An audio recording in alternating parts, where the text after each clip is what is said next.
pukul 6 waktu Indonesia Tengah. Inilah Radio Republik Indonesia Bau-Bau dengan Warta Cape Town, berita seputar Kepulauan Buton.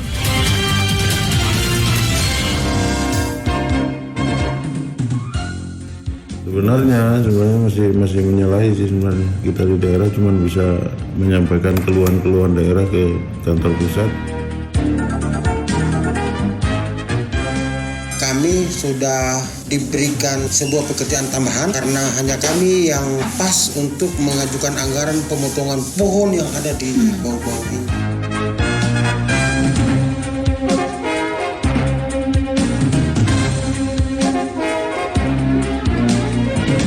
Selamat pagi dari Bukit Olio Indah, kami sampaikan pokok-pokok berita. Otoritas Bandara Beto Ambari Bau-Bau melaporkan maskapai Wings karena diduga melanggar tarif batas atas kenaikan harga tiket. BPBD Bau-Bau membuka layanan penebangan pohon besar di tepi jalan secara gratis. Saya Rizka Arlina dan inilah Warta Cape Town selengkapnya hari ini, Sabtu 3 Desember 2022.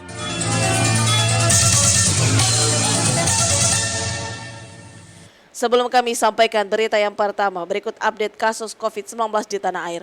Penularan COVID-19 masih terus terjadi di tanah air. Berdasarkan data yang dihimpun RRI pada Jumat sore 2 Desember 2022, selama 24 jam terakhir, kasus terkonfirmasi positif COVID-19 bertambah sebanyak 4.179 kasus. Dari penambahan kasus tersebut secara otomatis akumulasi kasus COVID-19 di tanah air sejak ditemukan pada awal Maret 2020 hingga saat ini menjadi 6.674.000 kasus. Adapun jumlah kasus sembuh bertambah 6.001 orang sehingga total pasien sembuh menjadi 6.458.238 orang.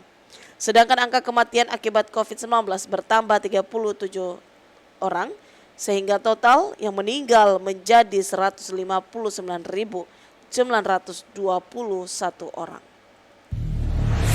RRI Radio Tangga Bencana COVID-19. Otoritas Bandara Beto Ambari Bau-Bau melaporkan maskapai Wings Air karena diduga melanggar tarif batas atas kenaikan harga tiket yang melebihi ketentuan untuk penerbangan rute Bau-Bau Makassar. Mengenai hal itu, Afriansyah melaporkan. Sebenarnya masih menyalahi sih sebenarnya. Kita di daerah cuma bisa menyampaikan keluhan-keluhan daerah ke kantor pusat. Kantor Unit Penyelenggara Bandar Udara UPBU Beto Ambari Bau-Bau melaporkan manajemen maskapai Wings Air ke Kementerian Perhubungan atas dugaan pelanggaran tarif batas atas kenaikan harga tiket yang melebihi ketentuan untuk penerbangan rute Bau-Bau Makassar. Kepala Kantor UPBU Beto Ambari Bau-Bau Tarman mengungkapkan, manajemen Wings Air diduga melanggar karena menaikkan tarif tiket melebihi keputusan Menteri KM Perhubungan nomor 106 tahun 2019 dan keputusan Menteri nomor 142 tahun 2022 tentang besaran biaya tambahan yang disebabkan adanya fluktuasi bahan bakar tarif penumpang pelayanan kelas ekonomi angkutan udara niaga berjadwal dalam negeri. Harusnya berdasarkan hitungan kata Tarman, tarif batas atas tiket pesawat jenis baling-baling Wings Air rute Bau-Bau Makassar itu yakni sebesar Rp1.351.000 lebih. Namun, manajemen Wings Air menaikkan tarif tiket hingga Rp1.510.000 lebih. Sebenarnya masih menyalahi sih sebenarnya. Kita di daerah cuma bisa menyampaikan keluhan-keluhan daerah ke kantor pusat. Nah, itu yang berwenang untuk tindak lanjut di kantor pusat. Kemarin juga ada arahan Pak Menteri Perhubungan juga diupayakan untuk segera bisa diturunkan. Tarman juga mengakui naiknya tarif tiket pesawat tersebut menjadi salah satu pemicu inflasi di Kota Bau-Bau.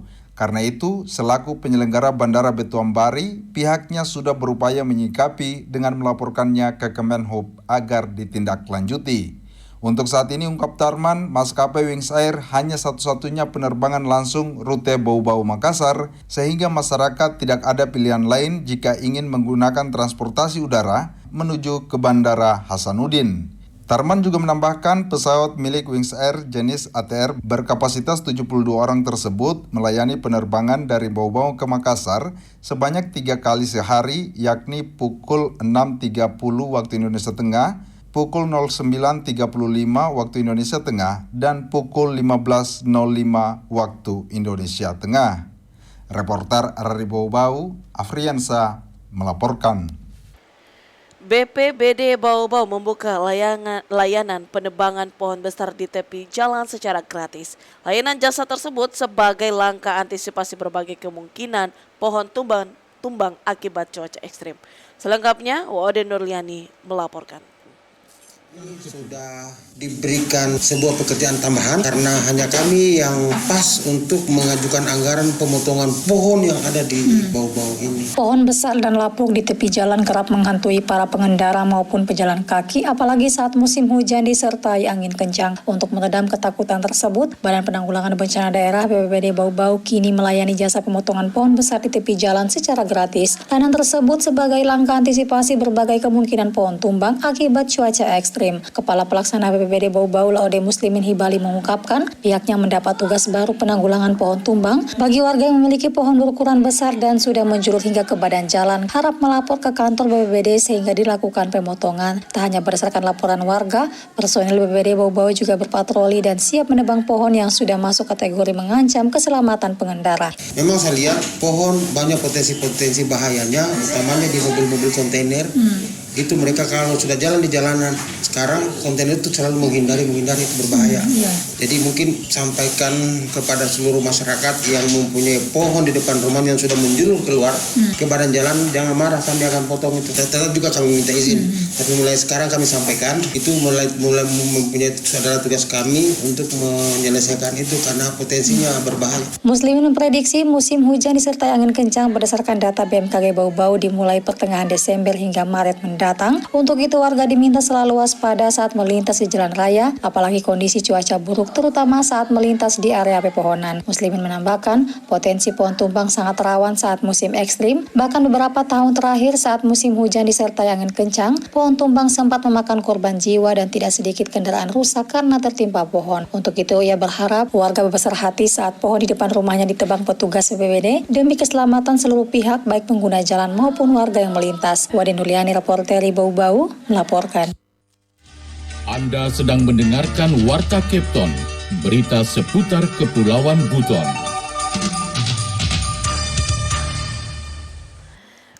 Perum Bulog Sulawesi Tenggara memastikan ketersediaan sejumlah pangan di Sulawesi Tenggara, khususnya beras, terpantau aman dan tercukupi hingga 4 bulan ke depan.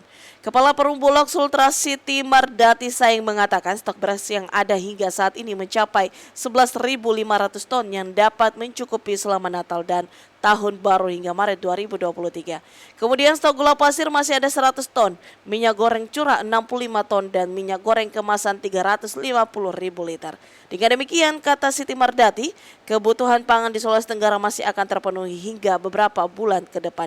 Apalagi 2 bulan ke depan, beberapa daerah diperkirakan sudah mulai memasuki masa panen, di mana pihaknya rata-rata menyerap beras petani 200 sampai 400 ton per hari di semua wilayah daratan Sulawesi Tenggara.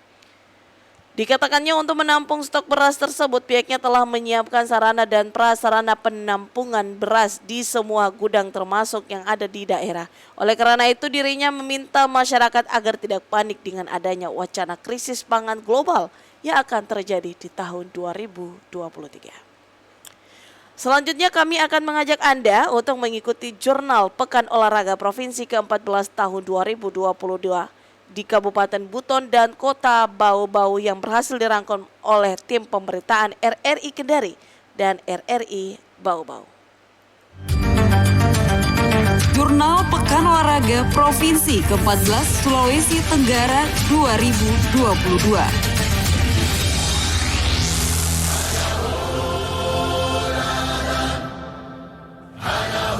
Dari arena Pekan Olahraga Provinsi ke-14 Sulawesi Tenggara di Kabupaten Buton dan Kota Bau-Bau, kontingen Kota Kendari memimpin sementara perolehan medali di arena Porprov ke-14 Sultra yang berlangsung di Kabupaten Buton dan Kota Bau-Bau sejak 26 November hingga 3 Desember 2022. Berdasarkan data terkini yang diperoleh dari Media Center, perolehan medali Porprov Kota Bau-Bau Jumat 2 Desember 2022 pukul 19.00 WITA, kontingen Kota Kendari kini mengoleksi 67 medali emas, 54 medali perak, dan 60 medali perunggu.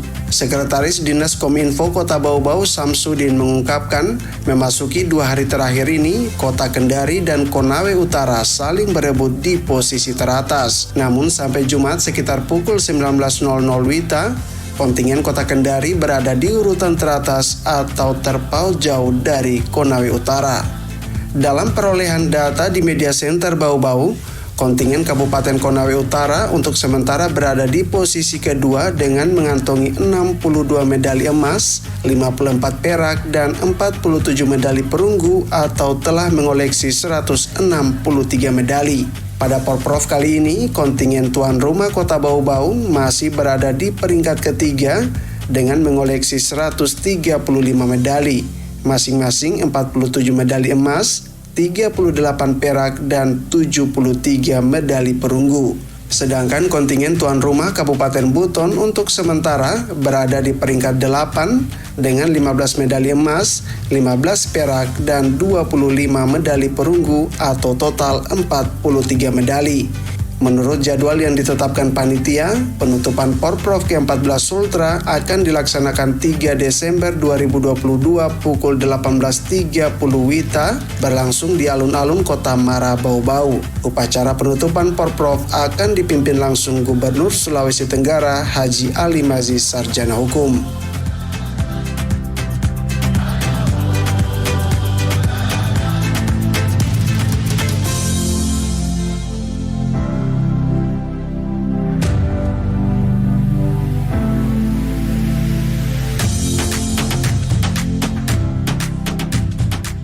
Sepuluh personil Brimopolda Sulawesi Tenggara berhasil meraih medali pada cabang olahraga cabur menembak di Pekan Olahraga Provinsi ke-14 Sulawesi Tenggara. 10 personil Brimob yang turun di arena Porprov itu merupakan atlet yang mewakili 2 daerah, yakni Buton Utara dan Konawe Utara. Ke-6 personil Brimob yang mewakili Kabupaten Buton Utara tersebut meraih 3 medali perunggu, yakni kategori kelas 25 meter Fire Pistol Beregu, diraih AKP Asri Dini, Aibda Munajir, dan Bribka Takwa.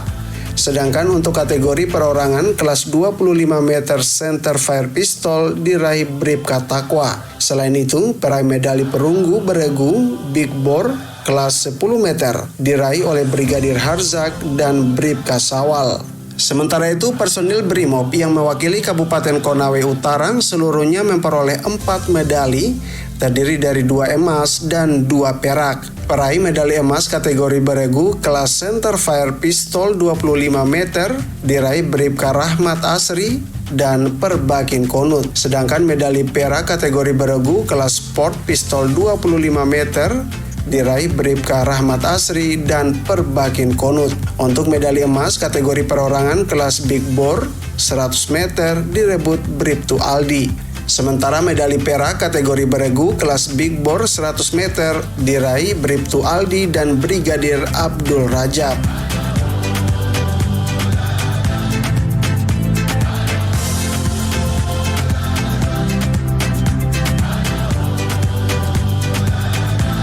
Dari cabang Hapkido, tuntas menyelesaikan seluruh nomor pertandingan di arena Pekan Olahraga Provinsi Sulawesi Tenggara. Sejumlah atlet Hapkido Bau-Bau berhasil menyabet medali yang berlangsung di Gedung Expo Takawa Kabupaten Buton 1 hingga 2 Desember 2022. Hasil rekapitulasi Dewan Juri, kontingen Kota Kendari berada di posisi teratas dengan total 14 medali, masing-masing 9 emas, 3 perak, dan 2 perunggu. Konawe Utara total 8 medali, masing-masing 2 emas, 5 perak, dan 1 perunggu. Konawe Selatan 2 emas, 1 perak, dan 5 medali perunggu. Kota Bau-Bau menyabet 1 emas, 2 perak, dan 7 perunggu. Kolaka 1 emas, 2 perak, 3 perunggu, sedangkan kontingen Kabupaten Muna hanya memperoleh 2 perak dan 2 perunggu. Ketua Hapkido Bau-Bau Laude Muslimin Hibali menyebutkan perolehan medali Bau-Bau menempatkan kota pemilik benteng terluas di dunia itu di posisi keempat dengan raihan 10 medali. Itu hanya 12 atlet yang kami siapkan, 6 laki-laki 6 perempuan. Itu karena ini olahraga baru, jadi mungkin belum banyak yang tahu. Tapi kita sudah rekrut pesertanya atletnya dari Bau-Bau, dari anak-anak Satgas. Satgas ya. Kebetulan anak Satgas ini ada dasarnya taekwondo. Persaingannya 5 daerah saja. Banyak sebenarnya, ada 12 nomor lomba. Hanya kan ada yang kami tidak ikuti. Sebelumnya, tim Hapkido Bau-Bau menurunkan 12 atlet terdiri dari 6 putra dan 5 putri, memperebutkan 50 medali bersaing dengan atlet lainnya dari 5 kabupaten kota di Sulawesi Tenggara.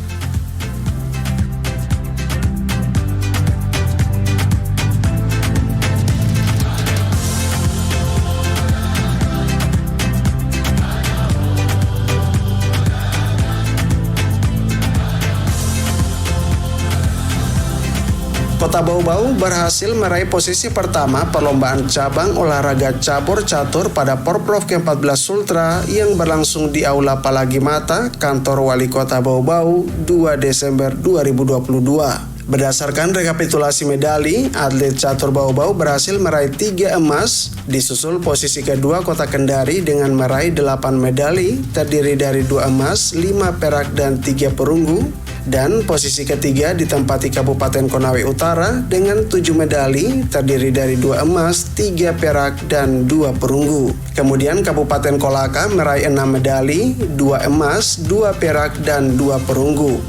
Kabupaten Konawe 4 medali, 1 emas, 1 perak, dan 2 perunggu.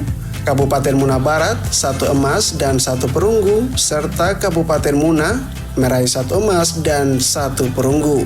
Selanjutnya Kabupaten Konawe Selatan meraih 1 perak, dan secara beruntun Kabupaten Buton Utara, Buton, dan Buton Selatan masing-masing meraih 1 medali perunggu.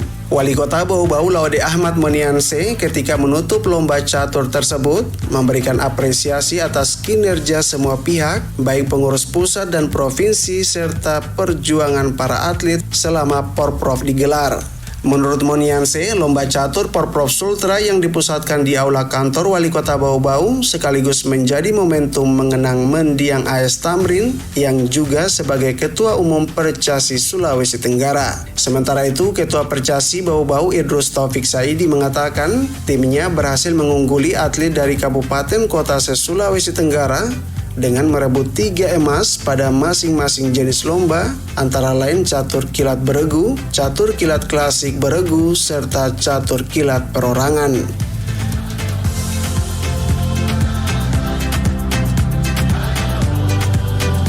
Dari cabang softball, di babak Grand Final pada Pekan Olahraga Provinsi ke-14 2022 yang berlangsung di Kota Kendari, medali emas untuk tim putri berhasil diraih dari Kabupaten Kolaka Timur mengalahkan Kota Kendari dengan skor poin 5-2, sehingga pemain asal ibu kota provinsi ini hanya mampu meraih medali perak. Sementara itu, tim putra yang berlaga di lapangan softball berskala internasional itu, atlet softball asal Kabupaten Muna berhasil menyabet medali emas mengalahkan tim putra asal Kabupaten Kolaka Timur yang hanya mendapatkan medali perak dengan skor poin 8-1. Technical Delegate teknis penyelenggara pertandingan cabur softball Ripuji mengatakan dari 6 tim putra dan 4 tim putri mewakili masing-masing daerahnya dalam laga softball ini telah usai dilangsungkan. Pasca Porprov ini, kata Repuji, nantinya para atlet yang berpotensi akan kembali direkrut untuk dipersiapkan pada Prapon tahun depan serta PON 2024 mendatang. Jadi bisa saja katakanlah ada kabupaten yang tidak raih medali di sini di Porprov ini. Tapi secara internal, maksudnya di individu ya mungkin dia bisa lebih menonjol daripada kawan-kawan yang lainnya. Jadi katakanlah begini, dia tidak dapat medali, tapi dia punya potensi individual yang cukup, talenta yang bagus di kabupatennya, itu bisa kita minta, bisa rekrut seperti itu, terus nanti dilatih oleh pelatih yang sudah di SK-kan dari Pemprov.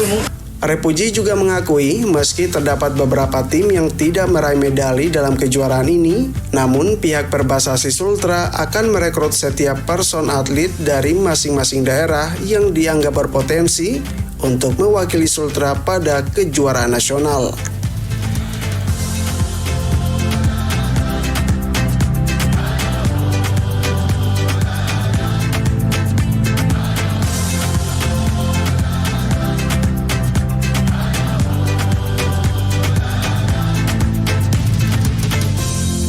Hari Jumat 2 Desember, cabur tarung derajat sukses menyelesaikan pertandingan yang dilanjutkan dengan pembacaan perolehan medali yang dipusatkan di SMP Negeri 8 Buton, Kelurahan Wakoko, Kecamatan Pasarwajo. Adapun perolehan medali untuk cabur tarung derajat Porprov Sultra ke-14 tahun 2022, yaitu juara 1 umum diraih Kota Kendari dengan perolehan 2 emas, 2 perak, dan 1 perunggu.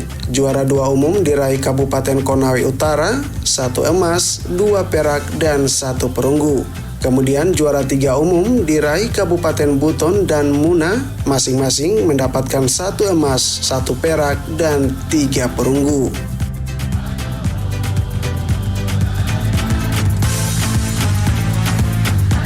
Demikian Jurnal Pekan Olahraga Provinsi ke-14 Sulawesi Tenggara 2022.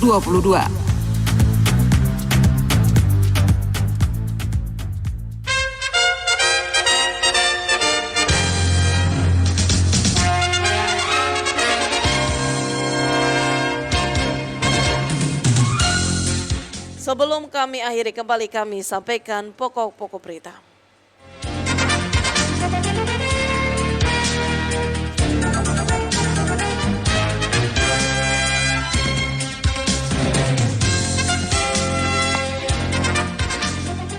Otoritas Bandara Betombari Bobo melaporkan maskapai Wings Karanda diduga melanggar tarif batas atas kenaikan harga tiket.